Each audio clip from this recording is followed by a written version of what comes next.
cash money tracking. Let's go. Just giving you a heads up, this video is a bit long, so that I made timestamps for the different sections. If you want to jump ahead and come back to a specific section, you can find them in the description below. The spreadsheet that I'm using is free. You can grab that also on the link below. And if you want to get monthly reminders on doing your budget on time, sign up with my blog link, pmexplore.com/budget reminders. Again, I'm not going to spam anyone. Maybe once or twice a month you will get a reminder saying, hey, have you worked on your budget this month? That's about it. Kind of getting a quick overview on things. There are different methods of keeping track of your budget. There are apps if you're super busy. I recommend using Hello Wallet if you can get a hold of that. I like it because there are no ads on it, and it shows me how I'm doing against people in my income bracket. So for example, people in my income bracket have a 75.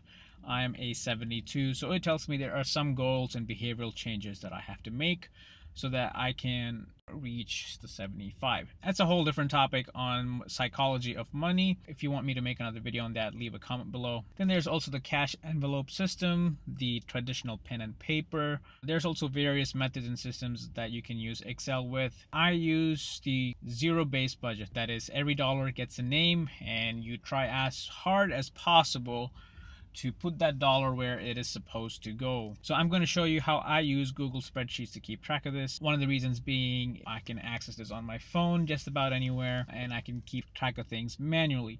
Now, it is important to understand that I do track things manually because that's what keeps me motivated. Part of dealing with the budget is understanding and knowing what your limitations, strengths, and weaknesses are, and then developing a system and a support system around you that will help you reach your goals. So right now, this is the system that works for me. I use Google Spreadsheets, so I highly encourage you to take the spreadsheet, make it your own. I'm just going to give you a quick overview of how I have set it up. You can make this your own in so many different ways. For example, a large portion of this, if you look at it, will be very similar to how Freedom in a Budget has set it up. The look and feel is very similar to that because I like the way that setup looks. I have more calculations built into this than Freedom in a Budget. Very similar but slightly different ways of keeping track of how you do a budget. All right, so getting right into the spreadsheet. A quick overview on what it looks like. We have the income, we have the sinking funds, we have the emergency fund, we have our regular expenses, my debt that is below here, and my zero base. Essentially, it will tell me between my income, my expenses, and my debt, and any kind of sinking fund transactions that I've done. My final balance should be zero. Finally, coming down over to this side, this entire section is for me just keeping track of how I am dealing with my sinking funds. And then down here, again, emergency funds, and then my student loans. I have my budget, actual, how much I'm over, under, and what percentage of income each of the expenses are. Further down here, anytime I do a transaction, I tell what it is, what date it is, and the amount it is. That automatically totals up on top over here, and this automatically totals up over here. I have various ranges on this spreadsheet that is protected so that I don't accidentally delete. I don't have internet right now, so I can't really make too many changes, but if you double click on it, you will get a notification that says, hey, this is a protected area, do you want to make a change on it? And that's because I, for the most part, don't really want to make changes to these formulas. All right, so we have essentially all the expenses that are here listed down here. Now there are these regular expenses that, like these sections, again, I make these payments only once a month. Some of these line items here exist. Essentially, these are payments that you make once a month. And if you have other line items that need more space, you can feel free to add them. So that is a quick overview. Now getting into the nitty-gritty. So if you go to my budget, this is what I budget from month to month. My paycheck. Again, this is not the amounts that I actually make. These are amounts that I'm putting here for this example. Keep that in mind. None of these numbers are any actual numbers that I deal with. So say, for example, you make $30 a month and you work 9.5 hours a day. So you have about 8 days in your pay period, and 70% of that is what you make. This would be your totals. And then the actual is what you actually made and what percentage you're over under budget on that, what percentage of the income that is. And the same thing goes everything here is a percentage of income. A side hustle is if you have some kind of like a side gig that you do, whether it's like photography, walking dogs, delivering pizza. Other income, for me, I have this line because buy and sell stuff on Amazon, flipping items like that. Again, it's a good source of making money. If you're interested in learning more on how to do that, I have a link in the description. There is someone who has a really good course on how to do it. If you're interested in doing or earning some extra money that way, this is something you can do as well. For me, I sold a phone and I sold a few other items that totaled up to making a little bit extra money. And I do this every couple months. Christmas time is a good time to do it for those of you who are looking for it, because you can find some really good deals that you can sell later on in January, February for a slightly better price. The fund withdrawals. This is essentially a total of all the withdrawals that are happening here. Whether I moved it from one fund or one section, one line item to another item, or one section to another section, or if it was something that I withdrew from here for an expense. This is if you're the kind of person who likes to keep track of everything, all your sinking funds on a spreadsheet in one account. This is kind of a way to deal with it.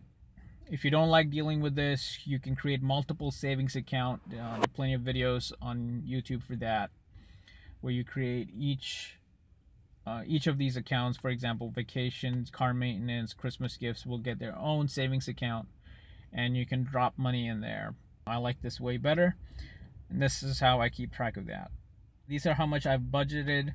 And one thing that I realized about sinking funds is that even though I have estimated this much for 2017, for the most part, it is around 50% of that is what you will end up managing to handle with throughout the year. You will definitely hit those numbers in total by the end of the year. But if you have 50% of that amount in your sinking funds, you can manage it without going into any kind of debt.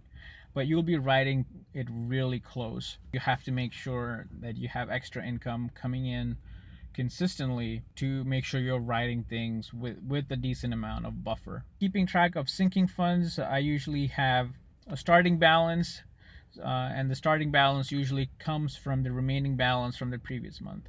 So for the past 2 months, I have not really used anything in this fund, so this is the remaining balance on it. It came down here, and I had no deposits or withdrawals, and the year to date I've only used that much. So which means for the next year I probably won't have much going assigned to the sinking fund. Likewise for my EM visits, a lot of the funds were used. I moved some portion to my gym fund, and I put a deposit in here on the 3rd. And you can see that I made that budget. I had an actual deposited, and the remaining balance is over there. What happened with my vacation? Some of my previous videos, you can see I did have a small vacation. So my starting balance at the beginning of the month was that. I put a deposit in, and then whatever the remaining balance was here, I moved all of that to my gym. Same thing for my car maintenance. And as you can see on my gym, I had a beginning budgeted that, a starting balance of 0, because I ended up using up all my money by October in that.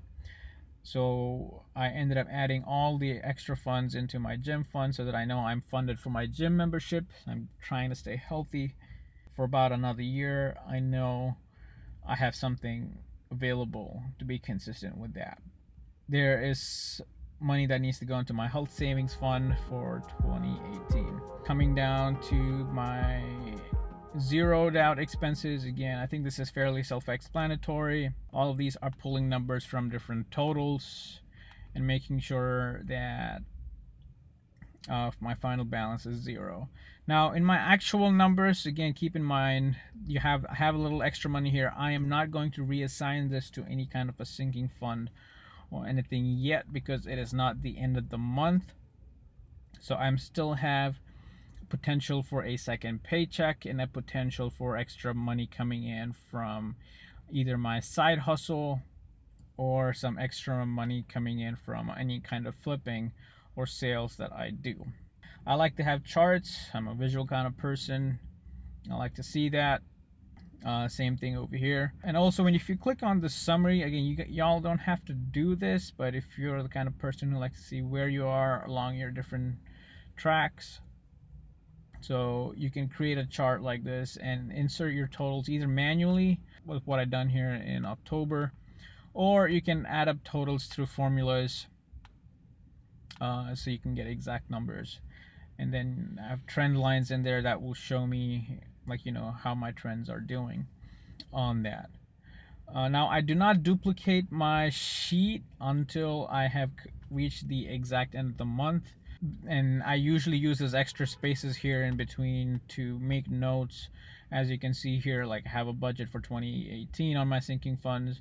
I usually do different kinds of calculations and make notes here so that when I reach the next month, I duplicate it, I can transfer those amounts to where it would go.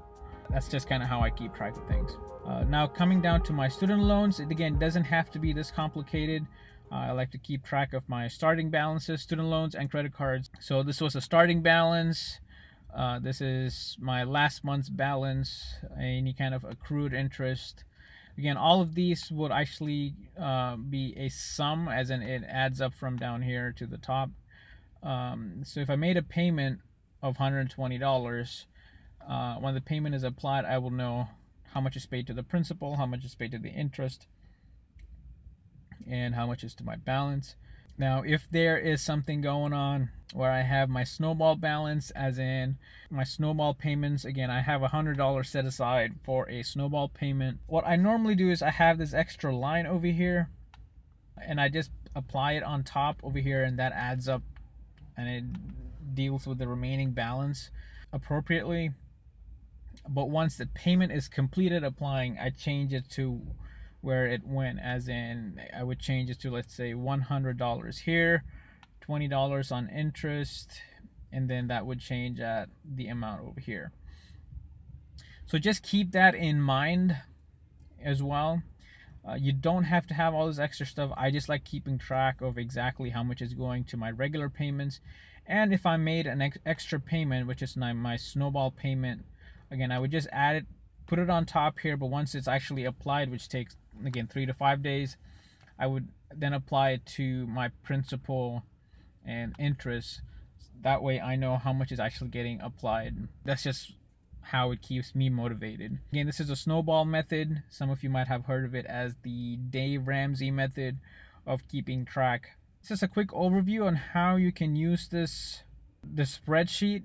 And once you've done with all of this and you reach your end of the month, and you're no longer going to touch any of the items in here, that is when I would go down here at the bottom of the screen, duplicate this, rename it to the next month, and then do the budget for the next month. So that is how I do it. This is what works for me. Hopefully this helps you. Feel free to check out the videos from Freedom in a Budget, and if you have any other questions or want me to go through a different process of explaining this spreadsheet or show you a different method of keeping track, I'm more than happy to do it. Just leave a comment and I'll see you guys in the next one. Bye.